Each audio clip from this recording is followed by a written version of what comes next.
الحمد للہ نستعین ونستغفرہ ونؤمن بہ ونتوکل علیہ ونثنی علیک الخیر۔ اللہ سبحانہ تعالیٰ کا بہت بڑا احسان ہے کہ اللہ پاک نے دین کی محنت کے لیے اور انبیاء علیہ الصلوۃ والسلام کی شان میں بات کرنے کی توفیق دی اور قبول فرمایا۔ الحق اسلامک اکیڈمی اور ورلڈ ریسرچ سینٹر کی طرف سے قصص الانبیاء کی نشست نمبر 29 عذاب الہی کے آثار حضرت صالح علیہ الصلوۃ والسلام کا چیپٹر ہے۔ آج انشاءاللہ یہ لاسٹ ہو جائے گا۔ اچھا، باقیوں کو کال لگا دو جو نہیں ہے ابھی۔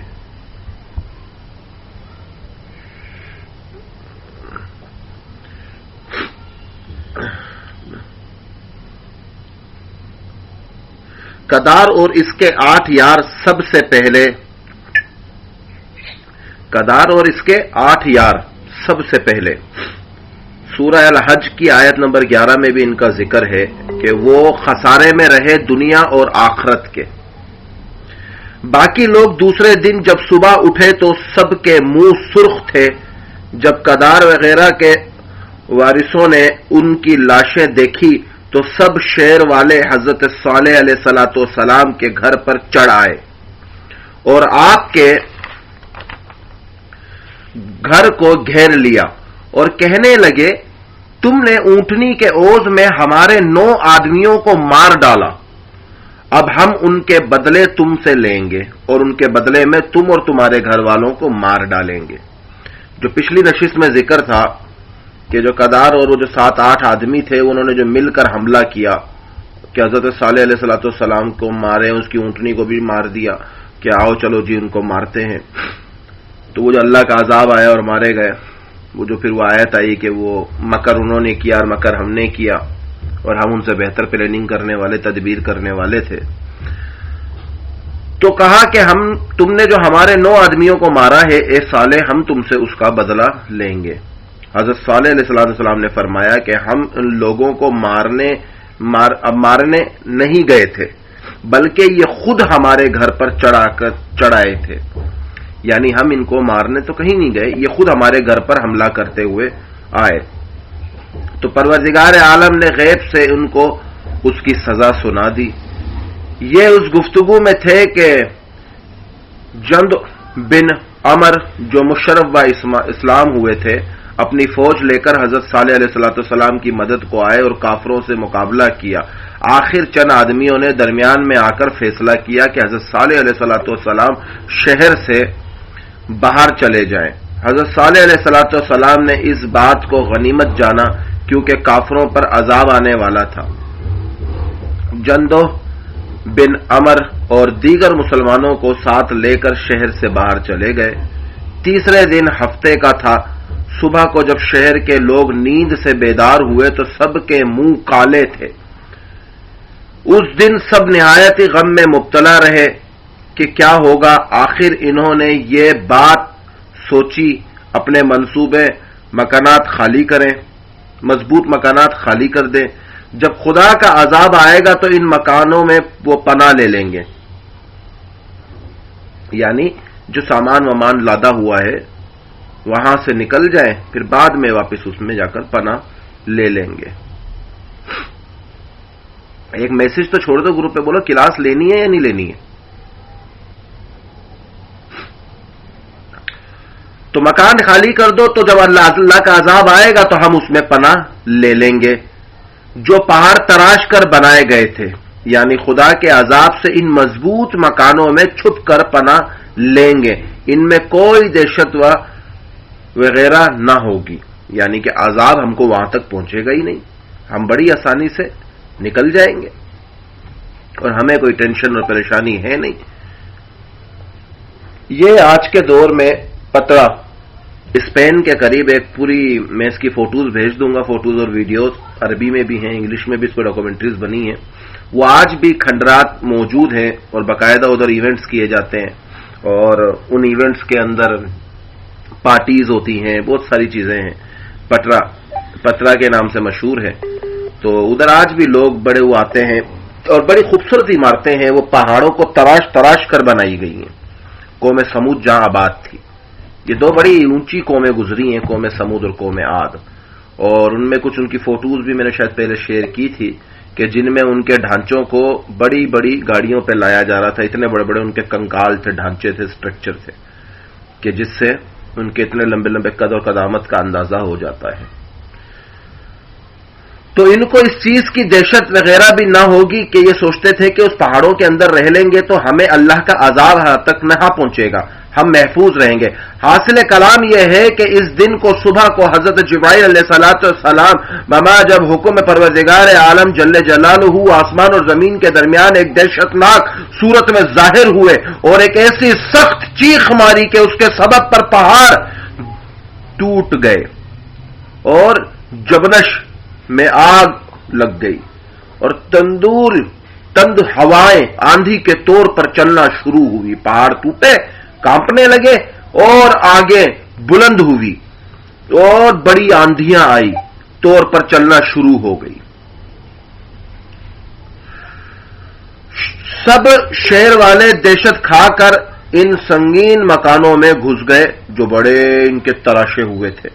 پھر حضرت جبرائیل علیہ السلام نے ایک اس سے بھی سخت آواز نکالی. اس کے سبب سے سب شہر والے اوندھے ہو کر اپنے زانوں پر گر پڑے اور ان کے پتے پھٹ گئے، وہ سب جہنم رسید ہو گئے.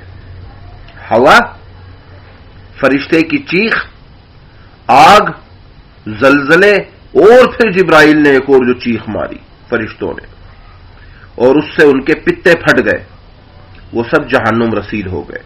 حضرت صالح علیہ السلام نے جب یہ خبر سنی تو مسلمانوں سے فرمایا کہ یہ شہر عذاب الہی کے نازل ہونے کی جگہ ہے، یہاں رہنا مناسب نہیں. اب مکہ مکرمہ تشریف، حرم شریف کا احرام باندھ لو اور وہاں چل کر رہیں گے. چنانچہ سب نے حضرت صالح علیہ السلام کے فرمان کے مطابق عمل کیا اور مکہ مکرمہ چلے گئے اور نجات دارین حاصل کی.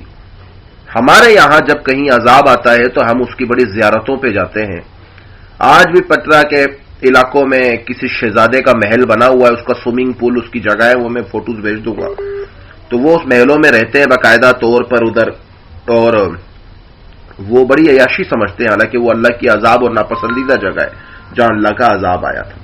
قوم سمود کی ہلاکت، قوم سمود کے ہر آدمی کو اس حالت میں ہلاک کر دیا گیا جس حالت میں وہ تھا. قرآن کریم میں اس ہلاکت کو کئی تعبیروں سے بیان فرمایا ہے. کسی مقام پر اسے ساکہ کڑک دار بجلی اور کسی جگہ پر اسے زلزلہ ڈالنے والی شے اور کسی جگہ پر طاغیہ دہشتناک اور کہیں صحیح چیخ فرمایا ہے، اس لیے کہ یہ تمام تعبیرات ایک ہی حقیقت کے معنی میں ہے اور اوصاف کے اعتبار سے کی گئی ہے.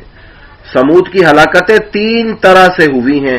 ایک تو 9 آدمی جو حضرت صالح علیہ السلام کے قتل کے واسطے گئے تھے اور فرشتوں نے ان کے سر پتھروں سے پھاڑ دیے اور وہ ہلاک ہو گئے. اور جو لوگ ان کی خبر گیری کے لیے گئے پھر انہوں نے حضرت صالح علیہ السلام کو قتل کرنے کی کوشش کی تو غار میں دب کر ہلاک ہو گئے. باقی لوگ فرشتے کی چیخ سے ہلاک ہو گئے، جیسا کہ ابھی ذکر ہم نے واقعے میں کیا ہے. حضرت صالح علیہ السلام کی وفات، جب قوم سمود ہلاک ہو گئی تو بعض کے نزدیک فلسطین میں آ کر حضرت صالح علیہ السلام تمام مسلمانوں کے آباد ہوئے، اس لیے کہ حجر کے قریب سرسبز اور شاداب مویشیوں کے پانی اور چارے کے واسطے یہی بہترین علاقہ تھا. کسی کے نزدیک فلسطین کا علاقہ رملہ میں آباد ہو گئے، تفسیر خزائن نے اس کو اختیار کیا ہے، اور بعض کے نزدیک اپنے حضر موت میں آباد ہوئے کیونکہ ان کا اصل وطن یہی تھا اور یہ اپنا حقاف ہی کا ایک حصہ ہے. اور وہاں ایک مقبرے کے بارے میں مشہور ہے کہ یہ حضرت صالح علیہ السلام کی قبر ہے، اور بعض کے نزدیک وہاں آباد ہوئے جہاں رہتے تھے، اور بعض کے نزدیک قوم سمود کی ہلاکت کے بعد مکہ مکرمہ چلے گئے اور اب وہیں مقیم پر رہے اور وہیں آپ علیہ السلام یعنی کہ حضرت صلی اللہ علیہ السلام کا انتقال ہوا اور آپ کی قبر مبارک خانہ کعبہ کے غربی جانب حرم شریف میں ہے. سید آلوسی رحمت اللہ علیہ اس قول کو اور آج سمجھتے ہیں کہ انہوں نے اپنی تفسیر روح المعانی میں لکھا ہے کہ حضرت صالح علیہ الصلوۃ والسلام کے ساتھ مسلمان نجات پانے والے 120 تھے اور ہلاک ہونے والے کافر تقریباً 1,500 تھے. 1,500. ان کی قبر کے بارے میں اختلاف ہے. کچھ لوگ ان کو الگ الگ جگہوں پر کہتے ہیں اور کچھ نے تو غالباً نجف کے اندر بھی ان کے مزار اور مقبرے کی نشاندہی کی ہے. سب سے بدبخت شخص ایک حدیث شریف میں جو مستند احمد وغیرہ کے معتبر کتابوں میں ہے کہ حضرت صلی اللہ علیہ وآلہ وسلم نے بارہا حضرت علی رضی اللہ تعالیٰ عنہ سے فرمایا کہ کچھ تم کو معلوم ہے کہ سب سے زیادہ بدبخت پہلی امتوں کا اس امت کا کون ہے؟ پہلی امتوں کا اور اس امت کا کون ہے؟ حضرت علی نے عرض کیا مجھے معلوم نہیں. پھر حضرت صلی اللہ علیہ وسلم نے فرمایا کہ اگلی امتوں کا سرخ رنگ کا سمود قوم سے تھا، یعنی قدار بن صالح. اس نے حق تعالی شانو کی اونٹنی کو نیچ کاٹ ڈالا، مار دیا. اور اس امت کا بدبخت آدمی وہ ہے جو تیرے سر پر تلوار مارے گا اور تیری داڑھی اس خون سے رنگین ہوگی اور اسی تلوار سے تو شہید ہوگا. اللہ کے نبی نے دونوں کی نشاندہی کر دی. پہلی تو گزری ہوئی امت کے جو حضرت صالح علیہ السلام میں جس نے اونٹنی کو قتل کیا، اور حضرت علی کے بارے میں کہ اس امت کا بدبخت وہ ہے جو تیرے سر پر تلوار مارے گا اور تیری داڑھی اس خون سے رنگین ہوگی اور اسی تلوار سے تو شہید ہوگا.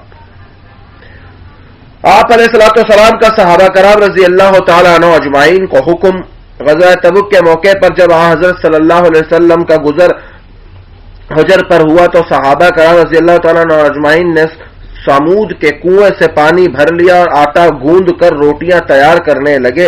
جب آپ علیہ الصلوۃ والسلام کو معلوم ہوا تو پانی گرا دینے اور ہانڈیاں الٹ دینے اور آٹا بیکار کر دینے کا حکم دے دیا اور ارشاد فرمایا یہ وہ بستی ہے جس پر خدا کا عذاب نازل ہوا ہے. یہاں نہ قیام کرو اور نہ یہاں کی اشیاء سے فائدہ اٹھاؤ، ایسا نہ ہو کہ تم بھی کسی بلا میں مبتلا ہو جاؤ. اور ایک روایت میں ہے کہ تم اس حجر کی بستی میں خدا سے ڈرتے ہوئے اجر وزری کرتے ہوئے روتے ہوئے داخل ہوا کرو ورنہ داخل نہ ہو سکو. کہیں ایسا نہ ہو کہ تم اپنی غفلت کی وجہ سے عذاب کی اپنا مصیبت میں مبتلا ہو جاؤ. یعنی کہ اس بستی سے گزرو تو اپنے آپ پر روتے ہوئے وہاں سے جلدی جلدی استغفار کرتے ہوئے کلمات پڑھتے ہوئے گزر جاؤ کہ کہیں تم پر پھر اللہ کا عذاب نہ آ جائے جیسے پچھلی قوموں پر آیا، کیونکہ وہ اللہ کی ناپسندیدہ جگہ ہے. ابو راغال کی ہلاکت. حدیث شریف میں آتا ہے کہ سمود کا ایک آدمی بھی نہیں بچا مگر ایک آدمی جس کا ابو راغال نام تھا، وہ کسی کام کے واسطے مکہ مکرمہ گیا ہوا تھا. جب تک حرم شریف میں تھا اس وقت تک عذاب الہی سے محفوظ رہا اور جب مکہ مکرمہ سے روانہ ہوا طائف کی طرف چلا تو اسی عذاب میں گرفتار ہوا جس میں پوری قوم گرفتار ہوئی تھی، وہاں ہلاک ہو گیا. حضرت صلی اللہ علیہ وسلم طائف کی مہم پر جاتے وقت جب اس کی قبر کے پاس دیکھا تو کچھ لوگ اس کی قبر پر پتھر مار رہے تھے. سرکار دو عالم صلی اللہ علیہ وآلہ وسلم نے صحابہ کرام رضی اللہ تعالیٰ عنہ اجمعین سے فرمایا جانتے ہو یہ کس کی قبر ہے؟ عرض کیا اللہ اور اس کا رسول ہی خوب جانتے ہیں. تب آپ علیہ الصلوۃ والسلام نے سمود کا مفصل قصہ بیان فرمایا اور یہ بھی بیان فرمایا کہ میری سچائی کی نشانی یہ ہے کہ اس کے پاس ایک سونے کی چھڑی تھی، وہ بھی اس کے ساتھ دفن ہے. صحابہ کرام رضی اللہ تعالیٰ عنہ اجمعین نے یہ بات سنی تو سب دوڑے اور اس کی قبر تلواروں سے کھودی اور وہ سونے کی چھڑی نکال لائے اور پھر اس کی قبر کو اسی طرح بند کر دیا. حضرت صالح علیہ الصلوۃ والسلام کا قصہ مکمل ہوا. حضرت صالح علیہ الصلوۃ والسلام تک انبیاء کا قصہ تقریباً تو مکمل ہو گیا ہے. یہ بہت کچھ سیکھنے کو ملتا ہے ان قصوں سے. ہم بچپن سے سنتے آئے ہیں یہ انبیاء علیہ الصلوۃ والسلام کے نام، مگر ان کے بارے میں ہم زیادہ نہیں جانتے تھے. بس اونٹنی کا صرف یہ جانتے تھے کہ اونٹنی کو قتل کیا، بس اونٹنی پہاڑ سے نکلی، یہ معجزہ۔ اس کے بعد کیا ہوا، کیسے ہوا، کون آیا، کس نے کیا، کس نے قتل کیا، کون گیا، وہ ساری باریکی ہم جانتے ہی نہ تھے، ہم جانتے ہی نہ تھے۔ اب آگے جو ہے انشاءاللہ حضرت ابراہیم علیہ السلام کا قصہ شروع ہو جائے گا، اللہ نے زندگی دی تو۔ کل پرسوں ہم کہیں بیٹھے ہوئے تھے تو میرے کزن میں، دوستوں میں، ہمارے میں تھوڑی سی بات چلی، بات چلتے چلتے ابراہیم علیہ السلام پر آئی، تو اس نے ایک بڑی پیاری بات کی، جب سیکھنے کو ملتا ہے تو کہیں سے بھی سیکھنے کو مل جاتا ہے۔ اس نے کہا کہ آج کل جو فلمیں آتی ہیں، یہ موویز آتی ہیں ہالی ووڈ کی، مارول سیریز کی، اس میں ایک چیز کامن ہے، یہ کسی سے انسپائر ہیں۔ میں نے کہا کس سے؟ کہا ابراہیم علیہ السلام سے۔ میں نے کہا یار مطلب کیا کہنا چاہ رہے ہو؟ بولا یہ ہمارے نبیوں کے کانسیپٹ دکھاتے ہیں۔ میں نے کہا مطلب کیسے، سمجھاؤ مجھے تھوڑا سا۔ تو اس نے کہا ابراہیم علیہ السلام کا سب سے مشہور معجزہ کیا ہے؟ میں نے کہا آگ میں 40 دن رہنا۔ کہا آگ میں 40 دن رہنا۔ ابراہیم جلے؟ میں نے کہا نہیں۔ تو بولا انہوں نے مارول کیریکٹر کو ایسا بنا دیا کہ یار یہ ابراہیم آگ میں نہیں جلے تو ہم بھی اس قسم کا کوئی سپر ہیرو بنائے، تو انہوں نے اپنا ہولو مین بنا دیا، یا اور اپنا فنٹاسٹک فور کا ایک ہیرو بنا دیا جس کے اندر آگ جلتی رہتی ہے اور وہ جلتا نہیں اور لوگوں کو جلاتا ہے، اور گوسٹ رائڈر کا گوسٹ رائڈر بنا دیا، جب اس کو آگ لگتی ہے تو وہ دشمنوں کو مارتا رہتا ہے، خود نہیں جلتا۔ تو بولا یہ ہماری نسلوں کو ان کے ذہن سے ابراہیم کا معجزہ نکال کر وہ آرٹیفیشل سپر جو کریکٹر انہوں نے بنایا سپر ہیروز کے نام سے مارول سیریز کے، اس کو ڈال رہے ہیں بچوں کے ذہن میں کہ دیکھو جی گوسٹ رائڈر کے اندر بھی تو آگ جلتی تھی، وہ جلتا نہیں تھا، فنٹاسٹک فور فلم کے اندر جو چوتھا تھا آگ والا وہ بھی نہیں جلتا تھا، اور ہولو مین جو تھا وہ بھی نہیں جلتا تھا، دیکھو یہ وہ ویسے ہیں، یہ تو سپر ہیروز ہیں، یہ کوئی بڑی بات نہیں ہے، یہ تو کوئی بھی ہو سکتا ہے، دیکھو۔ تو وہ آہستہ آہستہ ہماری ذہن سازی اس طرح سے کر رہے ہیں، اور ہم تو بظاہر کہتے ہیں کہ یہ جو نارمل فلمیں ہیں، یہ نارمل فلمیں نہیں ہوتی، ان کے اندر بہت بڑی ایک پلاننگ چھپی ہوتی ہے جس کے ذریعے وہ ہماری ذہن سازی میں سر انجام دے رہے ہوتے ہیں اور ہمارے ذہنوں سے وہ چیزوں کو نکال رہے ہوتے ہیں۔ اب جب بچہ اس چیزوں کو دیکھے گا تو اس کے ذہن میں کیا آئے گا؟ ابراہیم کا علیہ السلام کا تو معجزہ دیکھ کر تو یہ بات دل میں آتی ہے نا کہ ابراہیم کا معجزہ ہے، یہ اللہ نے کیا ہے، آگ میں جلانے کی صفت میں، جب اللہ چاہے تب، جب اللہ نہ چاہے تو آگ نہیں جلا سکتی۔ چھری میں کاٹنے کی صفت ہے جب تک، جب اللہ چاہے، جب اللہ نہ چاہے تو چھری کاٹ نہیں سکتی۔ پانی میں ڈبونے کی صفت ہے کب تک؟ جب اللہ چاہے، جب اللہ نہ چاہے تو پانی ڈبو نہیں سکتا۔ تو یہ وہ چیزیں، اور وہ کریکٹر کے ذریعے دکھا رہا ہے، فلموں کے ذریعے دکھا رہا ہے کہ دیکھو جی تم تو انبیاء کے بارے میں بات کرتے ہو، ہم نے تو فلموں میں بنا دیے کریکٹر، دیکھو سپر ہیروز ہیں یہ ہمارے۔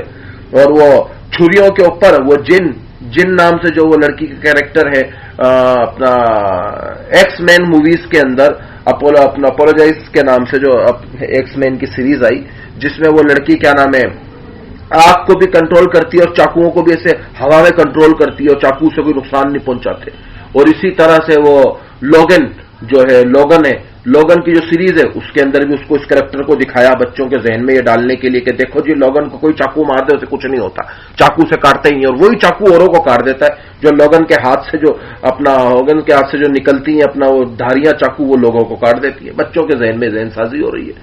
اور اسی طرح سے پانی میں ڈبونے کی صرف وہ جو حضرت یونس علیہ السلام اور حضرت موسیٰ کا جو واقعہ ہے معجزہ ہے، ہمارا تو معجزوں پہ یقین ہے، مگر جو آج کل کی نسل ہے وہ فلموں میں دیکھ رہی ہے، دیکھو جی دیکھو ایکس مین ایونجرز پوری ٹیم ان کی وہ سمندر پہ چل رہی ہے، پانی پہ چل رہی ہے، وہ ڈوب نہیں رہے، اس کے اوپر وہ آرام سے جا رہے ہیں، یہ اسٹیل مینز اور یہ سپر مین اور یہ بیڈ مین اور یہ پانی کے اوپر سے جا رہے ہیں، بھائی یہ ڈوب نہیں رہے۔ دیکھو وہ بچوں کے ذہن میں یہ چیزیں ڈالی جا رہی ہیں کہ جی معجزے بڑی بات نہیں ہوتی، بڑی بات تو یہ دیکھو فلموں میں کیسے چل رہے ہیں، یہ سارا آرٹیفیشل صرف ٹیکنالوجی کا کام آ رہا ہے، کون سے معجزوں کی بات کرتے ہو تم؟ آہستہ آہستہ ذہن سازی کی جا رہی ہے، دکھایا جا رہا ہے کہ دیکھو یہ ایسے ہوتا ہے، یہ ویسے ہوتا ہے، یہ ویسے ہوتا ہے۔ وہ آہستہ آہستہ دنیا کو، ٹیکنالوجی کو اس طریقے سے بنا کے ہماری ذہن سازی کر رہے ہیں، تو پھر پڑھا لکھا طبقہ اپنے آپ کو ہوشیار سمجھتا ہے، وہ آ کر اس پہ آبجیکشن اٹھاتا ہے، کراس کوشچن کرتا ہے کہ جی یہ ایسے کیسے ہو گیا؟ آپ کہتے ہو یونس مچھلی کے پیٹ میں رہے، تو دیکھ لو آج تو آپ دوست کے اندر بھی تو 6 مہینے آدمی پانی کے اندر ہی رہتا ہے، تو یونس بھی کسی آبدوز میں ہوں گے۔ تو وہ آہستہ آہستہ معجزوں کا انکار کرنے تک پہنچ گئے۔ جب آپ ان کو براہ راست گمراہ نہیں کر سکتے تو پھر آپ ان کے عقائد کے ذریعے انہیں گمراہ کرتے ہو۔ تو اسی طرح سے یہ پورا ایک کام ہو رہا ہے، اور کام کے ذریعے باقاعدہ طور پر ایک ذہن سازی ہو رہی ہے، جس کے بارے میں ہمارا ذہن یہاں تک پہنچتا ہی نہیں ہے۔ پہنچے کیوں؟ جب ہم کسی کو بتا دیں تو وہ ہمیں جی پاگل سمجھتے کہ دیکھو جی یہ کیا کیا باتیں کر رہے ہیں، ایسا کچھ ہو سکتا ہے؟ ایسا کچھ بھی نہیں ہو سکتا، اور وہ اس طرح سے وہ پھر وہ پاگل سمجھتے ہیں۔ تو یہ حقیقت ہے، آنکھیں بند کرنے سے سچ چھپ نہیں سکتا۔ ہاں، اس بندے کو نظر نہیں آئے گا سچ، مگر سچ سچ ہے، وہ ہر جگہ موجود ہے۔ تو جو کچھ کہا سنا، اللہ سبحانہ تعالیٰ عمل کی توفیق عطا فرمائے، اور ان کے فتنوں سے، یہود کے فتنوں سے، کفر کے فتنوں سے، اور یہ دنیا میں جتنے فسادی لوگ ہیں ان کے فتنوں سے آنے والی نسلوں کو، موجودہ نسلوں کو، اور ان سب کو بچائے۔ یہ فتنے صرف زندہ لوگوں کے لیے خطرناک نہیں ہیں، جو مر چکے ہیں ان کے لیے بھی خطرناک ہے۔ ان کی قبریں کھود کے، ان کے ڈی این ایز نکال کر، ان کے بارے میں تحقیق اور ریسرچ کر باقاعدہ طور پر ایک پورا نظام بنایا جا رہا ہے، اور بتایا جا رہا ہے یہ جی مردہ مرا ہے، تم جانتے ہو یہ کیسے مرا ہے؟ نہیں جی کیسے مرا ہے؟ جیسے وہ برف انٹارکٹیکا یا سائبیریا میں سے جو لاشیں ملی، وہ 5,500 سال پرانی لاش، اس لاش کا ڈی این اے کیا، ٹیسٹ کیا، برف میں وہ لاش محفوظ تھی، اس لاش کو ٹیسٹ کیا، سب کچھ دیکھا، یہاں تک بتا دیا میڈیکل سائنس نے کہ اس نے آخری وقت کون سا کھانا کھایا تھا، کیا کیا تھا، اور اس کے پیٹ میں کون سے کھانے کے غذات ہیں، اپنا چھوٹے چھوٹے ذرات نکلے، اور جو ابھی ان کو ایک بیکٹیریا ملا تقریباً کوئی 50,000 سال پرانا، اس بیکٹیریا کو، وہ مرا ہوا بیکٹیریا، اس بیکٹیریا کو زندہ کر دیا انہوں نے۔ اب میڈیکل سائنس نے جب اسے زندہ کر دیا تو وہ کہتے ہیں کہ اسے زومبک وائرس کا نام دیا جا رہا ہے، کہ جی وہ بیکٹیریا ہے کہ اگر اس کو مرے ہوئے انسان میں ڈالو تو وہ بیکٹیریا انسان کے جسم میں جا کے وہ پھر سے زندہ کر دیتا ہے چیزوں کو، اور وہ انسان یا جب مرا ہوا پھر سے زندہ ہو جاتا ہے۔ انسان پر اس کے ابھی تک ایکسپیریمنٹ نہیں ہوئے، ان کو ڈر ہے کہ کہیں انسان کا دماغی خلیات اگر بگڑ گیا تو انسان زومبک بن جائے گا، لوگوں کو کاٹنا پیٹنا آگے پیچھے، یہ وہ باقی وہ جانوروں کو اس کی تحقیق میں بھی لگے پڑے۔ دنیا اس سے ایک الگ خوف زدہ ہوئی ہے کہ بھئی یہ کون کون سے بیکٹیریا زندہ کر رہے ہیں، کیا کر رہے ہیں، کیا نہیں کر رہے ہیں، خدائی سے ٹکرانے کی کوشش کر رہے ہیں، اور جب خدائی سے ٹکرانے کی کوئی کوشش کرتا ہے تو پھر معاملات بڑے خراب ہوتے ہیں۔ آج میرے ایک بہت اچھے دوست ہیں، اپنا سعودی عرب میں ہوتے ہیں، اور انہوں نے ایک حدیث لگائی باقاعدہ طور پر، اور انہوں نے عرب کے حوالے سے لگائی، جیسے ابھی ہم گزشتہ کچھ دنوں سے دیکھ رہے ہیں کہ سعودی عرب کے اندر ماشاءاللہ سے بڑی زوردار بارشیں ہو رہی ہیں، اور ہمیں نظر بھی آ رہا ہے کہ بارشیں ہو بھی رہی ہیں، دھڑا دھڑ سب کچھ ہو رہا ہے، اور تو انہوں نے اس کے حوالے سے باقاعدہ طور پر ایک حدیث لگائی، اور شاید آپ نے بھی وہ ویڈیوز دیکھی ہوں گی سعودی عرب کے اندر جو بارشوں کے حوالے سے، وہ جو بڑی بارشیں ہو رہی ہیں، بڑے معاملات ہو رہے ہیں، سارے کے سارے چل رہے ہیں، تو وہ اپنے حدیث بھی شاید دیکھی ہوگی یا نہیں دیکھی ہوگی۔ اس میں عرب کے بارے میں باقاعدہ طور پر ایک پیشن گوئی کی گئی ہے، اور میں نے اسی کے اوپر اس کو جواب دیا، اسی کی اس پوسٹ کے اوپر۔ تو حدیث تھی صحیح مسلم کی حدیث نمبر 2339 2339، قتیبہ بن سعد یعقوب بن عبد الرحمن قاری سہیل ابزد ابو ہریرہ رضی اللہ تعالیٰ عنہ سے روایت ہے کہ رسول اللہ صلی اللہ علیہ وآلہ وسلم نے فرمایا، جب تک مال کی کثرت نہ ہو جائے گی بے نہ پڑے گا، قیامت قائم نہ ہوگی، یہاں تک کہ آدمی اپنے مال کی زکوٰۃ لے کر نکلے گا اور وہ کسی کو نہ پائے گا جو اس سے صدقہ قبول کر لے، یہاں تک کہ عرب کی زمین چراغاں اور نہروں کے طرف لوٹ آئے گی، یعنی کہ یہ واپس سے معاملہ ہوگا، عرب میں پھر سے چراغاں ہوں گی، یعنی زمین سرسبز ہو جائے گی، اور یہ جو بارشیں ہوئی ہیں اس نے زمین کو پھر سے سرسبز کر دیا ہے، اس نے زمین کو پھر سے سرسبز کر دیا ہے، اور زمین ہری بھری ہو گئی ہے، اور وہ سارا کا سارا ایک نظام بن رہا ہے، اور یہ قیامت کی آخری نشانیاں جب تک قیامت قائم نہ ہوگی۔ یہ جو اتنے دنوں بارشیں ہوئی ہیں، پورا عرب تقریباً 70-75% عرب جہاں بسودیہ میں بارشیں ہوئی ہیں وہ علاقے کافی حد تک سرسبز ہو گئے، ہرے بھرے ہو گئے، اور وہ نہریں پھر سے آباد ہو رہی ہیں جو سوکھ چکی تھی ہزاروں سال پہلے، اور وہ نشانیاں اللہ کے نبی نے بیان کی تھی، اور وہ آج وہ ساری کی ساری نشانیاں پھر سے ہو رہی ہیں۔ تو وہ قیامت اب دور نہیں ہے کہ قیامت آنے میں اب زیادہ ٹائم رہ گیا ہو کہ نہیں جی اب زیادہ ٹائم نہیں ہے، بس اب کسی بھی وقت سارے معاملات اپنے عروج پر ہوں گے اور منظر عام پر آنا شروع ہو جائیں گے۔ تو اسی لیے زیادہ سے زیادہ کام کرنا، زیادہ سے زیادہ لوگوں تک بات پہنچانا اور اس پر عمل کرنا، فتنوں سے بچنا، لوگوں کو بچنے کی تدابیر بتانا، اس کے لیے انسان زیادہ سے زیادہ کام کرے۔ اللہ پاک ہم سب کو عمل کی توفیق عطا فرمائے اور اپنے حفظ و ایمان میں رکھے۔